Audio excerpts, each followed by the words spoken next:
بسم اللہ الرحمن الرحیم۔ السلام علیکم۔ ہوتا ہے شب و روز تماشا میرے آگے، میں ہوں ایاز اکبر یوسف زئی اور آپ دیکھ رہے ہیں تماشا۔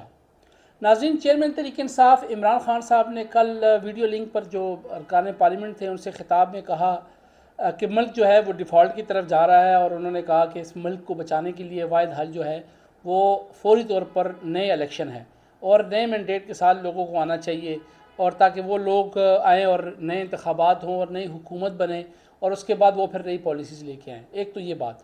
دوسرا، کل انہوں نے پھر، جیسے میں نے کل آپ کو بتایا تھا، ایک تو پھر انہوں نے کہا کہ میں اب اس وقت اداروں سے بات کر رہا ہوں۔ خان صاحب بار بار اداروں کو، عدلیہ کو، فوج کو اس معاملے میں پھر لے کے آ رہے ہیں، اور ماضی میں ہم نے 75 سال میں یہی سیکھا ہے کہ ہمیں جب بھی ضرورت پڑی ہے مطلب سیاستدانوں کو، تو انہوں نے ہمیشہ اداروں کو انوالو کرنے کی کوشش کی ہے، اور جب وہ آئے ہیں تو پھر وہ واپس نہیں گئے، اور جب وہ واپس نہیں جاتے تو پھر ہم ان کو مختلف ناموں سے پکارتے ہیں۔ کوئی ان کو عامر کہتا ہے، کوئی ڈکٹیٹر کے نام سے، کوئی کہتا ہے ملک تباہ کر دیا، کوئی کہتا ہے جی میں وہ نام نہیں لے سکتا۔ اب مصیبت یہ ہے کہ وہ خود تو آتے نہیں، ان کو لانے والے ہم ہی ہیں، ہم سے مراد سیاستدان۔ تو پھر جب آپ لے کے آتے ہیں تو پھر آپ ان کو برداشت بھی کریں۔ اب وہ جنرل باجوہ کے حوالے سے جو ٹرولنگ ہو رہی ہے، اور جنرل باجوہ کے حوالے سے انہوں نے یہ کہا کہ جنرل باجوہ نے ہمیں تباہ کر دیا، ہمیں انہوں نے ہماری پارٹی تباہ کر دی، ہمیں انہوں نے بالکل نصب و نابود کر دیا۔ تو اس وقت جنرل باجوہ کے حوالے سے جو کلمات جناب فرماتے تھے کہ وہ بڑے پروفیشنل ہیں اور بڑے ڈگنیٹی کے ساتھ، اور ان سے بڑا جنرل کوئی نہیں ہے، اور فلاں فلاں فلاں، تو یہ حالت ہے کہ ایک سیکنڈ کے اندر وہ جب وردی اتاری تو ان کے منہ سے جو کلمات اب نکل رہے ہیں وہ آپ سن ہی رہے ہیں۔ تو یہ ہمارے سیاستدانوں کا حال ہے۔ اب وہ دیکھ رہے ہیں جنرل عاصم منیر کی طرف، اب ان کی پریزنگ شروع ہے۔ میں نے کل بھی یہ بات اسے ریپیٹ کر رہا ہوں کہ کل پھر خان صاحب نے جو معاشی ٹیم کے اجلاس کے بعد اپنے پنڈی کے جو ارکان پارلیمنٹ ہیں ان سے گفتگو میں یہ الفاظ پھر دہرا دیے بار بار، کیونکہ میں نے بتایا نا آپ کو، خان صاحب ہمیشہ آئے ہی انہی بیساکھیوں کی مدد سے۔ 2018 میں بھی وہ جو 2014 کا جلسہ آپ کو یاد ہوگا مینار پاکستان والا، تو وہ کیا سمجھتے ہیں خان صاحب اگر یہ سمجھتے ہیں کہ مینار پاکستان کے لوگ ان کی پاپولیرٹی کی وجہ سے آئے تھے، تو وہ پھر خواب خرگوش کے مزے لے رہے تھے۔ اس کا مطلب ہے وہ فول پیراڈائز میں رہ رہے تھے۔ وہ جناب پاشا کی سپورٹ تھی، اداروں کی سپورٹ تھی، اور وہ سارا کچھ پتہ ہے مجھے کیسے ہوا، کس طریقے سے اس حکومت کو گرانے کے حوالے سے پورا پلان بنا، اور عمران خان صاحب کو کس طریقے سے تیسری قوت کے طور پر ان کو سامنے لایا گیا۔ یہ تمام چیزیں عیاں ہیں بالکل، اور اداروں نے جس طریقے سے بھونڈے طریقے سے جس طرح خان صاحب کو سپورٹ کیا، یہ تو بچے کو پتہ ہے۔ وہ ریڈی والے چھلی فروش جو محمد ایجنسی سے آیا ہوا ہے، جو دانے بیچ رہے ہیں، اس کو بھی پتہ ہے۔ صحافیوں کو تو چھوڑیں آپ، صحافیوں کو تو بڑی چیزیں پتہ ہوتی ہیں، لیکن ایک عام ریڈی والا، ایک عام مزدور، ایک عام دیہڑی باز، اس کو بھی پتہ ہے کہ ادارے ہی لے کے آئے ہیں۔ 2018 کا جو الیکشن تھا، وہ جو سسٹم پورا بٹھا دیا گیا، آر ٹی اے سسٹم جو تمام بیٹھا، تو کیا وہ ایسے ہی بیٹھ گیا؟ تو ادارے جب بھی آپ کو پتہ ہے کہ جب بھی انہوں نے ہمیشہ کسی کو سپورٹ کرنے کی کوشش کی، تو وہ تو مین امپیکٹ ہی الیکشن والے ڈے، رزلٹ والے دن ہوتا ہے۔ تو انہوں نے اپنا کام تو دکھا دیا تھا اس وقت کے لوگوں نے۔ تو جب آپ بن گئے، اس کے بعد پھر آپ ان کے ساتھ چلتے رہے، اور جب آپ کی دیکھیں نا، پھر بات یہی ہوتی ہے کہ ٹھیک ہے وہ ایک حد تک تو آپ کے ساتھ چلتے ہیں، لیکن پھر وہ کہتے ہیں نہیں بھائی، ہم ساری باتیں آپ کی نہیں مانیں گے۔ تو جب وہ آپ کی کچھ باتیں نہیں مانتے تو پھر آپ ان کو برا بھلا کرنا شروع کر دیتے، پھر آپ کی لڑائیاں شروع ہو جاتی ہیں۔ اب وہ خان صاحب کو عادی ہے۔ میں آپ سے ایک واقعہ شیئر کرتا ہوں۔ جیسے آپ کو یاد ہوگا کہ ایک مولانا فضل الرحمان صاحب کا ایک دھرنا تھا G9 میں، اگر یاد ہوگا آپ کو، تو وہ دھرنا جب مولانا صاحب آئے G9 میں بیٹھے، تو کیونکہ میں کابینہ کو کور کرتا ہوں اپنے چینل کے لیے، تو کابینہ کا اجلاس ہو رہا تھا، تو کسی وزیر نے کہا کہ خان صاحب وہ مولانا صاحب آئے ہوئے ہیں، تو کیا کرنا ہے؟ وہ G9 میں بیٹھے ہیں۔ تو خان صاحب نے کہا ہم نے کیا کرنا ہے، وہ کرنے والے کریں گے، انہوں نے کرنا ہے جو کرنا ہے۔ مطلب یہ کہ وہ اداروں نے کرنا ہے، پھر وہ اداروں نے ہی مینیج کیا۔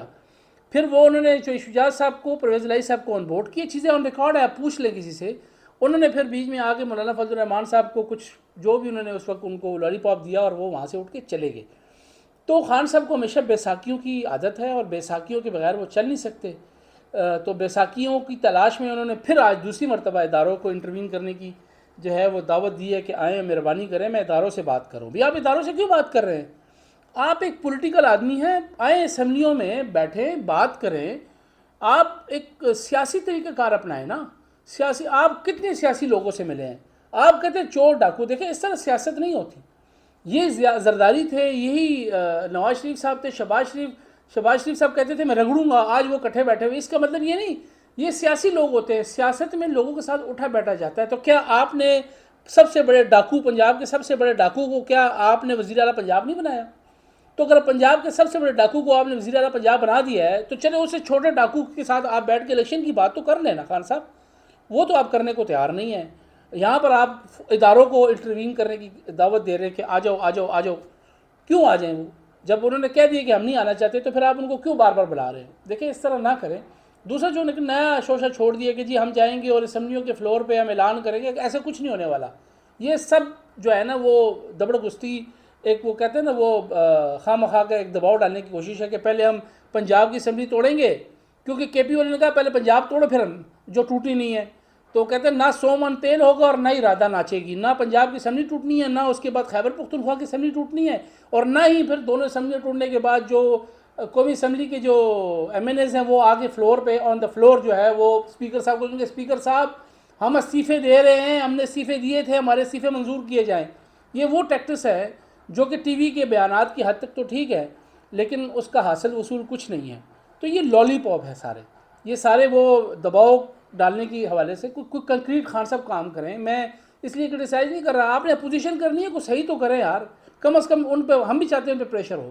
دوسرے ڈیفالٹ کے حوالے سے کل اسحاق ڈار صاحب نے ویری کلیئر کہہ دیا ہے کہ نہ یہ ملک انشاءاللہ، کیونکہ یہ میرا ملک ہے نا، نہ انشاءاللہ یہ ملک ڈیفالٹ کرے گا اور نہ ڈیفالٹ کر سکتا ہے. ٹھیک ہے، جس کی بھی نااہلی ہے وہ ان کی ہے یا ان کی ہے، میں کسی کی سائڈ نہیں لے رہا. ملک میں سخت حالات ضرور ہیں، لیکن انشاءاللہ اس ملک نے ڈیفالٹ نہیں کرنا ہے. یہ میرا ملک ہے، میں نے یہاں رہنا ہے. نہ اسحاق ڈار نے یہاں رہنا ہے، نہ نواز شریف صاحب نے یہاں رہنا ہے، نہ عمران خان صاحب نے یہاں رہنا ہے. میں آپ کو بتا رہا ہوں یہ میرا ملک ہے، میرے بچوں نے یہاں رہنا ہے. میرے پاس کوئی آپشن نہیں ہے، میں نے یہیں رہنا ہے. اس لیے میں اس ملک کی بہتری کی دعا ہمیشہ کرتا رہوں گا. انشاءاللہ اس ملک نے ڈیفالٹ نہیں کرنا. یہ ملک میں ادب استحکام پھیلانے کی بات ہو رہی ہے، اپنی کرسی کی سازش کے حوالے سے ایک نیگیٹو پروپیگنڈا جس کی وجہ سے سارا ڈالر جو ہے لوگوں نے یا تو اسمگل کرنا شروع کر دیا، یہ گھروں میں سٹور کر لیا. اب دیکھیں ڈالر آپ لینے جائیں ڈالر ملتا نہیں ہے، ڈالر کی اصل قیمت کچھ اور ہے، بگ مارکیٹ میں کسی اور ریٹ پہ رہا ہے، جس کی وجہ سے کیا ہو رہا ہے مارکیٹ میں عدم استحکام ہے. عدم استحکام جب ہوتا ہے تو پھر کاروباری لوگ ڈر جاتے ہیں، وہ انویسٹمنٹ نہیں کرتے. اس لیے ملک کے اندر یہ کیوس پھیلایا ہوا ہے، اور اس پھیلایا کے پیچھے پی ٹی آئی کا مائنڈ سیٹ چل رہا ہے. اس لیے کہ وہ کہتے ہیں کہ نہ کھیلیں گے تو نہ کھیلنے دیں گے. اور بھائی کیوں اس ملک کو تباہ کر رہے ہو یار؟ میں بار بار کہتا ہوں کہ یہ ملک ہے تو آپ ہیں، اس ملک دشمنی پہ کیوں اترے ہیں آپ لوگ؟ آپ کیوں اس ملک کو تباہ کرنے کے دورائے پہ آئے ہوئے ہیں؟ اس لیے تھوڑا سا کسی چیز کو سوچیں، آئیں اسمبلی میں ان سے لڑیں، ان کی گریبان پکڑیں، ماریں ان کو پکڑ کے. بٹ یہ اس طرح نہ کریں کہ میڈیا کے اوپر آ کے آپ نیگیٹو پروپیگنڈا کر کے اس ملک کو تباہی کے دورائے پہ آپ لوگوں نے جو ہے وہ لا کے کھڑا کر دیا ہے. اور اب معاملہ یہ آیا ہوا ہے کہ کوئی بندہ جیب سے پیسے نکالنے کو تیار نہیں ہے. اوورسیز اپنے پیسے لے کے جو ہے وہ جو ان کی یہاں انویسٹمنٹ تھی اس کو بھی ایک دوسرے کو فون کر کے کہتے ہیں بیچو یار، ہمیں پیسے واپس باہر بھجواؤ. تو کیا ہوگا پھر؟ خان صاحب آپ نے کیا، اللہ نہ کرے میرے منہ میں خاک، اس کھنڈرات بنا کے اس کے بعد اس کے وزیر اعظم بنیں گے آپ؟ خدا کا خوف کریں، کوئی اچھی بات کریں، کوئی سیاسی بات کریں، بھلے ان پہ تنقید کریں، ڈاکو چور کہیں، ملک کو عدم استحکام کی طرف نہ لے کے جائیں. اپنا خیال رکھیے گا. اللہ حافظ.